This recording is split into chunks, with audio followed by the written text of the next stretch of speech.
नमस्कार मित्रों, स्वागत है सभी का एग्री ज्ञानपीठ में। और आज जो है बीएससी एग्रीकल्चर सेकंड सेमेस्टर जो आपका dairy food processing and safety issues चल रहा था उसी को लेके ये 5वां वीडियो लेक्चर है। और आपका ये सिलेबस के अनुसार लास्ट वीडियो है, ठीक है। मतलब आज आपका जो भी छूटा था ये सब करा देंगे। इनकी सबकी फुल फॉर्म बहुत ज़रूरी है, जो दिए हैं, ठीक है। इनकी फुल फॉर्म बहुत ज़रूरी है और इनसे कोई ज़्यादा डिटेल में नहीं पूछेगा, केवल फुल फॉर्म पूछेगा, ठीक है। तो फुल फॉर्म ध्यान रखना है, बाकी कुछ पूछेगा वो मैंने करा दिया है, ठीक है। और इसके बाद में छठा वीडियो जो आएगा वो मास्टर वीडियो होगा। उसमें आपके सारे के सारे एमसीक्यूज एक ही जगह पे कवर अप मिल जाएंगे, ठीक है। जो भी डाउट है वहाँ पे सारे डाउट आपके हो जाएंगे। जो भी चीज़ आपके समझ नहीं आती होगी वो सारी चीज़ वहीं पे मैंने कवर करा दी है। तो क्वेश्चन नंबर 1 क्या है इस वीडियो में? पहला क्वेश्चन है, फूड सेफ्टी की परिभाषा क्या है? तो ऑप्शन नंबर हो जाएगा बी, खाद्य को सुरक्षित रखना जिससे रोग ना फैले। तो कोई भी खाद्य उसको सुरक्षित रखना, ठीक है, जिससे कोई रोग ना, और ये फूड सेफ्टी के अंतर्गत आता है। तो फूड की सेफ्टी यही है, ठीक है। अगला है, फूड सेफ्टी का मुख्य उद्देश्य होता है सी नंबर, रोगजनकों से भोजन को मुक्त रखना। जो भी रोगजनक होते हैं, पैथोजन होते हैं, उनसे जो है भोजन को क्या करना, मुक्त रखना। फूड सेफ्टी में कौन सा हजार्ड शामिल नहीं है? तो फिजियोलॉजिकल हजार्ड नहीं होता है, बाकी बायोलॉजिकल, केमिकल और फिजिकल, ये कहाँ से आ जाएगा, फिजियोलॉजिकल, ठीक है। अगला है, HACCP का फुल फॉर्म क्या है? Option number A, hazard analysis and critical control points. बहुत इंपॉर्टेंट हो जाता है, वेरी वेरी इंपॉर्टेंट, पक्का आएगा। क्वेश्चन नंबर 5वां है, HACCP के कितने मुख्य सिद्धांत होते हैं? तो भाई सिद्धांत होते हैं 7। यही इसके अंदर अगर जितना बाई डिटेल में पढ़ेंगे, बहुत ज़्यादा डिटेल में पढ़ने को, लेकिन जो लखनऊ यूनिवर्सिटी कानपुर पूछेगी वो इतने पूछेगी, इसके कितने सिद्धांत होते हैं, ठीक है। तो 7 होते हैं, फुल फॉर्म ध्यान रख लो। और इसके चरण जो भी आएंगे वो बता देंगे, बाकी कोई भी ज़्यादा पढ़ोगे तो समय बर्बाद होगा, और इसके अलावा कुछ नहीं। अगला है, ISO 22000 स्टैंडर्ड किससे संबंधित होता है? Option number B, food safety management से संबंधित होता है। तो इंपॉर्टेंट हो जाता है, कई सारे स्टैंडर्ड होते हैं, लेकिन आपको केवल ध्यान रखना है ISO 22000 स्टैंडर्ड जो होता है आपका फूड सेफ्टी मैनेजमेंट, जो आपके सब्जेक्ट से डायरेक्ट संबंधित है। अब आप अगर ये क्वेश्चन आ जाएगा, आपको लगेगा बहुत डीप में पूछते हैं। कोई डीप में नहीं पूछती है, बल्कि ये आपके सिलेबस का जो पार्ट था उस सिलेबस के पार्ट से सबसे सरल क्वेश्चन है, और पहला क्वेश्चन यही बनता है, ठीक है। तो केवल आपने सिलेबस नहीं देखा, हो सकता है आपके लिए कठिन हो जाए। TQM का अर्थ होता है, क्या होता है? तो total quality management. Total quality management TQM होता है। किसी भी, जैसे हमारा मिल्क का अगर टोटल क्वालिटी मैनेजमेंट देखेंगे, उसमें जो भी फैट होता है, जो भी प्रोटीन होता है, उसका टोटल क्वालिटी देखेंगे क्या है, तो वो TQM से उसका मापते हैं, ठीक है। 8 नंबर क्वेश्चन है, फूड सेफ्टी मैनेजमेंट सिस्टम का मुख्य उद्देश्य होता है। तो फूड सेफ्टी मैनेजमेंट सिस्टम का मुख्य उद्देश्य क्या हो जाएगा? तो जो खाद्य के स्वास्थ्य को सुनिश्चित करना। ऑप्शन नंबर बी, डायरेक्ट आपको याद रखना है।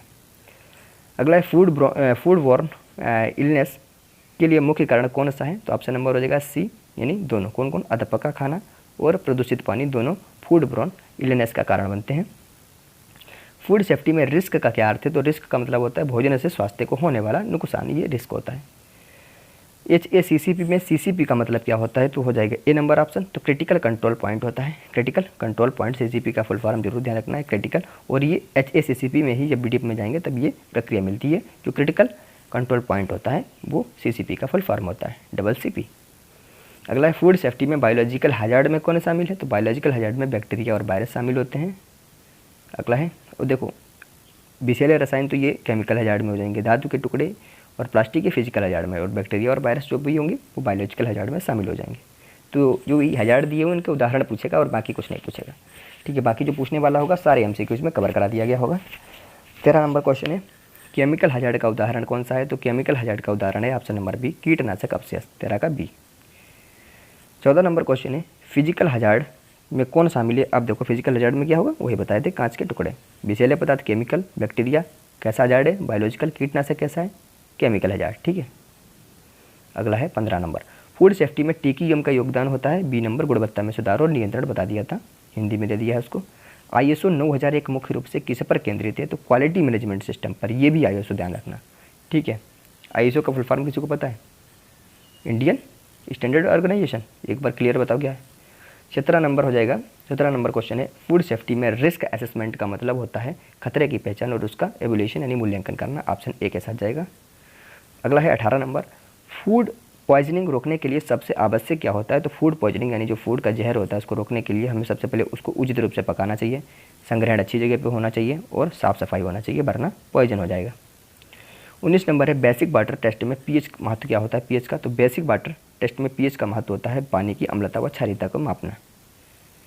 वाटर में TDS का मतलब होता है A number option, total dissolved solids. अगला है 21 नंबर क्वेश्चन मित्रों, वाटर की बायोलॉजिकल जांच में कौन शामिल है? ऑप्शन हो जाएगा ए कोलीफॉर्म बैक्टीरिया, ठीक है, कोलीफॉर्म बैक्टीरिया। फूड सेफ्टी में HACCP का मुख्य लाभ क्या है? ऑप्शन नंबर बी जोखिम को कम करना, जोखिम को कम करना। अगला है 23, फूड रिकॉल सिस्टम का उद्देश्य है ऑप्शन नंबर ए उत्पाद वापस लेना जब वह सुरक्षित ना हो। 24 नंबर हो जाएगा फूड सेफ्टी कल्चर का मतलब होता है साथियों, ऑप्शन नंबर बी हो जाएगा संगठित तरीके से खाद्य सुरक्षा को अपनाना, बी हो जाएगा। फूड हैंडलर्स के लिए हाइजीन क्यों जरूरी है? तो हाइजीन जरूरी है खाद्य प्रदूषकों को रोकने के लिए, बी नंबर। ISO सीरीज में कौन सा मानक फूड सेफ्टी के लिए है? तो ऑप्शन नंबर हो जाएगा सी ISO 22000। अगला है 27 नंबर, फूड एडल्ट्रेशन से फूड सेफ्टी पर क्या असर पड़ता है? बी नंबर हो जाएगा खाद्य असुरक्षित और स्वास्थ्य के लिए हानिकारक होता है। 28 नंबर है फूड सेफ्टी ऑडिट किस लिए किया जाता है? ताकि सुरक्षा नियमों का पालन बेहतर तरीके से सुनिश्चित हो जाए। फूड सेफ्टी मैनेजमेंट सिस्टम का एक मुख्य घटक कौन सा है? तो HACCP ऑप्शन ए। अगला है कंटेमिनेटेड वाटर से फूड सेफ्टी पर प्रभाव क्या पड़ता है? ऑप्शन हो जाएगा बी खाद्य प्रदूषित हो जाता है और बीमारियां फैलती हैं।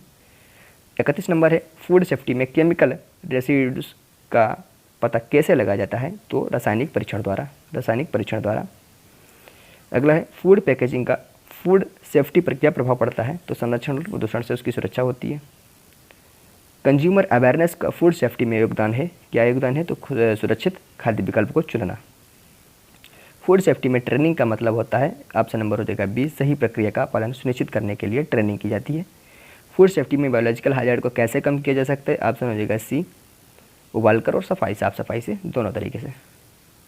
फूड सेफ्टी में ISO 22000 के मुख्य तत्व क्या हैं? तो ऑप्शन हो जाएगा बी जोखिम प्रबंधन और HACCP। अगला है फूड सेफ्टी में रिस्क को कम करने के लिए सबसे अच्छा तरीका हो जाता है ऑप्शन ए उचित तापमान पर खाने को रखना। फूड सेफ्टी में फूड कंटेमिनेशन का क्या अर्थ है? ऑप्शन हो जाएगा बी खाद्य में अनचाहे पदार्थ का आना, ठीक है। अगला है फूड सेफ्टी में HACCP का पहला कदम क्या है? ऑप्शन ए हो जाएगा हाजार्ड का एनालिसिस करना। फूड सेफ्टी में क्रिटिकल कंट्रोल पॉइंट का महत्व है, ऑप्शन हो जाएगा बी नियंत्रण बिंदु जहां खतरे को रोका जाता है वहां पे CCP होता है। फूड सेफ्टी में TQM क्यों जरूरी है? ऑप्शन हो जाएगा बी गुणवत्ता सुधार और ग्राहक की संतुष्टि के लिए TQM बहुत जरूरी हो जाता है। फूड सेफ्टी में ISO 9001 का क्या उद्देश्य? गुणवत्ता का प्रबंधन करना, बी नंबर। फूड सेफ्टी में वाटर टेस्टिंग का क्या मतलब है? ऑप्शन हो जाएगा बी खाद्य को प्रदूषित करने वाले तत्वों की जांच करने के लिए। अगला है फूड बोर्न पैथोजन से बचने का सबसे प्रभावशाली तरीका है, ऑप्शन नंबर डी सभी प्रॉपर कुकिंग, रेफ्रिजरेशन, क्लीन टेंसिल्स। अगला है फूड सेफ्टी में HACCP को कब लागू किया जाता है? तो उत्पादन के हर चरण में HACCP लागू बहुत इंपॉर्टेंट। देखो आपके यहाँ जो HACCP सबसे पहले तो फुल फॉर्म लागू करो, फिर उसके अंदर जो भी क्वेश्चन बने कोई छोड़ के नहीं जाना, सब इंपॉर्टेंट है क्योंकि HACCP काफ़ी ज़्यादा सिलेबस में आ जाता है, बहुत बड़ा पार्ट होता है ना। अगला है फूड सेफ्टी मैनेजमेंट सिस्टम के अंतर्गत सबसे महत्वपूर्ण दस्तावेज कौन सा है? तो HACCP प्लान सबसे महत्वपूर्ण, कहीं भी ऑप्शन में देखिए HACCP आँख मीच के लगा देना, सही हो जाएगा, बाकी विकल्प आने वाले हैं नहीं। अगला है फूड सेफ्टी में फूड हैंडलर्स को क्या करना चाहिए? तो डी नंबर हो जाएगा हैंड्स वाश करना, जो ग्लव्स होते हैं वो पहनना और स्वास्थ्य परीक्षण करवाना, तीनों इंपॉर्टेंट हो जाता है। फूड सेफ्टी में केमिकल हाइजार्ड को कैसे कम किया जाता है? सी नंबर हो जाएगा, तो कीटनाशकों का उचित उपयोग और खाद्य में रसायनों की जांच करके दोनों तरीके से फूड सेफ्टी में केमिकल हाइजार्ड को कम करेंगे। 49 नंबर है फूड सेफ्टी में ISO 22000 की भूमिका क्या है? ऑप्शन हो जाएगा बी खाद्य की सुरक्षा को सुनिश्चित करना साथियों। अगला है 50 नंबर और आपका लास्ट क्वेश्चन है, आज का लास्ट क्वेश्चन है, देख लें। हाँ लास्ट क्वेश्चन है, 61 नंबर पेज का PDF पूरा हो गया। फूड सेफ्टी में HACCP किसके लिए जिम्मेदार है? तो साथियों फूड कंटेमिनेशन के लिए, उसको रोकने के लिए जिम्मेदार है। तो साथियों ये 50 क्वेश्चन आपके पूरे हो गए हैं। तो मित्रों प्लीज़ ये 50 क्वेश्चन आपके पूरे होंगे, 5 वीडियो आपके हो चुके हैं, तो 5 वीडियो का मतलब 250 क्वेश्चन आपके हो गए हैं। और लगभग हम 100 क्वेश्चन और जो होंगे, जो रैपिड फायर क्वेश्चन होंगे, जो बहुत ही इंपॉर्टेंट होंगे, वो भी करा देंगे अगले वीडियो में। इसके बाहर आपको कहीं भी कुछ भी पढ़ने की ज़रूरत नहीं है, जितना भी पढ़ेंगे आप अपना समय बर्बाद करेंगे। इन्हीं वीडियो को अगर आप 2 से 3 बार पढ़ देख लो, एक वीडियो जो होता है उसको आप एक बार देखते हो तो क्या होता है, आपके क्वेश्चन अगर 5 हो रहे हैं, ठीक है, और अगर आप दूसरी बार देखोगे तो आपके 4 क्वेश्चन और बढ़ जाएंगे, 8 हो जाएंगे, 9 हो जाएंगे। फिर तीसरी बार वीडियो देखोगे तो 2 क्वेश्चन और ज़्यादा हो जाएंगे, क्योंकि आपने ढंग से वो वीडियो को देखा है, ठीक है। अदगल गगरी छलकत वाला हाल करोगे तो आते हुए क्वेश्चन भी गलत हो जाएंगे। तो हर वीडियो को अगर 2-3 बार देखोगे तो मुझे लगता है कि आप काफ़ी फ़ायदेमंद रहोगे। कोई भी चीज़ पढ़ो, ढंग से पढ़ो, बार बार पढ़ो, वही चीज़ काम आती है, वरना हज़ार चीज़ पढ़ो और एक बार पढ़ो फिर दिक्कत जाती है। इसीलिए क्या होता है, जो ज़्यादा पढ़ते हैं वो रिवीजन ढंग से करते नहीं हैं, एक बार पढ़ते हैं फिर दोबारा नया पढ़ने लगते हैं। बल्कि जो स्मार्ट लोग होते हैं उन्होंने पढ़ाई भले ना की हो, वो एग्ज़ाम के टाइम अच्छे से पास हो जाते हैं। क्यों? क्योंकि उनको पता है ज़्यादा चक्कर में नहीं पढ़ना है, जो चीज़ें एक रिलायबल सोर्स पे विश्वास करना है।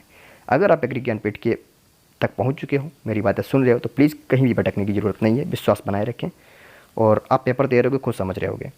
अगर आपको लगता है कि एग्री ज्ञानपीठ से नहीं देखने को क्वेश्चन मिल रहे हैं तो ये आपकी गलती है। क्यों? क्योंकि आप एक ही बार वीडियो को देख लेते होगे और 2-3 बार वीडियो को देखें, अच्छे से समझें, जो बातें बताई जाती हैं उनको समझें। हम बीच बीच में इतनी बातें बता देते हैं कि उन्हीं से आपके 10 से 15 क्वेश्चन हो जाते हैं। ठीक है, और मैं एक ऐसा वीडियो लाता हूँ जिसमें हर विषय से संबंधित हर विषय में बताता हूँ कि तुक्का कैसे लगाएं, इस विषय में ये विकल्प ज़्यादा आएंगे, इस विषय में इस चीज़ को ज़्यादा पकड़ना, इस विषय में ये चीज़ बहुत सिलेबस में इंपॉर्टेंट है, बार बार आएगी, इस तरीके से इसमें सिलेबस के अनुसार तुक्का लगाना। तो हर चीज़ में मैं हर सिलेबस में लगभग ये वीडियो लाता हूँ और अब की 2-3 दिन से इस प्रकार का वीडियो नहीं ला पा रहा हूँ। और अगर आपको वीडियो नहीं प्लेलिस्ट में वैसा मिल रहा है तो ये आपकी गलती है, क्योंकि आपने टेलीग्राम ज्वाइन नहीं किया। टेलीग्राम को ज्वाइन कर लें, वहाँ पे सारे वीडियो आपको एक ही जगह पे हायरार्की में मिल जाएंगे। फिर भी नहीं मिलते तो आप हमें टेलीग्राम पे मैसेज कर सकते हैं, व्हाट्सएप पे मैसेज कर सकते हैं या हमें कॉल भी कर सकते हैं, हम आपको तुरंत तत्काल ही बता देंगे। ठीक है, तो प्लीज़ मित्रों सभी से मेरी गुजारिश है, हाथ जोड़ के विनम्र निवेदन है कि चैनल को लाइक करें, सब्सक्राइब करें। कई कोई वीडियो ऐसे होते हैं जिस पे 100 व्यूज हो जाएंगे लेकिन लाइक कितनी होगी, 0। हम भी नहीं करते हैं गुस्से में। तो प्लीज़ सभी लोग सब्सक्राइब करते रहें और शेयर करते रहें, मनोबल बनाए रखें, वरना मनोबल नहीं बनेगा तो ये बीच में ही बंद हो सकता है। फिर मिलता हूँ नेक्स्ट वीडियो के साथ, तब तक के लिए अपना ध्यान रखना। Take care, bye bye.